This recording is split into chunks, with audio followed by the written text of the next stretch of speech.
ते शास्त्रज्ञ जे लोकांशी जोडलं जाणं शिकले. Doctor R Shridhar, Padmashri 2026. मी माझं इनोव्हेटिव्ह नेहमी 0 बजेटने सुरू करतो आणि मला अनेक लोक आणि सरकारी संस्थांकडून सहकार्य आणि पाठिंबा मिळत राहतो. मद्रास ख्रिश्चन कॉलेज तांबरम, चेन्नई आशियातील या एका प्रसिद्ध लिबरल आर्ट्स संस्थेचा डॉक्टर श्रीधर यांच्या जीवनावर खोलवर प्रभाव पडला. त्यांचे लाडके आजोबा ज्यांनी त्यांचं पालन पोषण केलं ते तिथल्या तमिळ विभागाचे प्रमुख होते. त्यांचे मामा जे दृष्टीहीन होते त्यांनी त्यांच्याकडून एक हस्तलिखित मासिक तयार करून घेतलं. इथूनच त्यांचा प्रवास स्वदेश मित्रांसारख्या नामांकित वृत्तपत्रात पॉप्युलर सायन्स कॉलम लिहिण्यापर्यंत झाला. जेव्हा डॉक्टर श्रीधर यांनी केमिस्ट्रीमध्ये PhD पूर्ण केली तेव्हा त्यांची MCC मध्ये प्राध्यापक होण्याची इच्छा होती, पण झालं नाही. ऑल इंडिया रेडिओमध्ये एक संधी चालून आली. वर्तमानपत्र आणि मासिकांमध्ये मी केलेलं सगळं विज्ञान लेखन कामी आलं. ऑल इंडिया रेडिओ नेटवर्कसाठी पहिला विज्ञान वार्ताहर म्हणून माझी निवड झाली. डॉक्टर श्रीधर यांनी पुढील 23 वर्ष ऑल इंडिया रेडिओमध्ये चेन्नई, कोइंबतूर आणि नंतर दिल्लीमध्ये घालवली.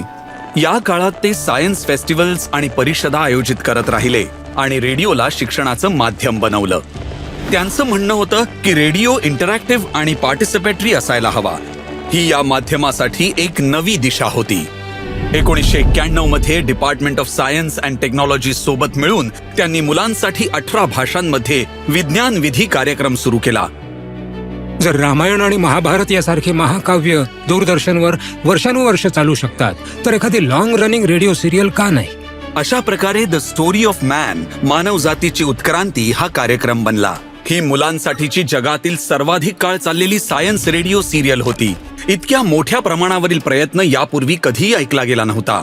दूरदर्शन आणि इंदिरा गांधी नॅशनल ओपन युनिव्हर्सिटीत काम केल्यानंतर जिथे त्यांनी ज्ञानदर्शन चॅनल सुरू केलं, डॉक्टर श्रीधर चेन्नई येथील अण्णा युनिव्हर्सिटीत गेले, जिथे त्यांनी 2004 मध्ये देशातील पहिलं कम्युनिटी रेडिओ चॅनल सुरू केलं. कम्युनिटी रेडिओ हे एक low cost, low power radio station आहे जे सुमारे 15 किलोमीटरच्या परिसरामध्ये सेवा देतं.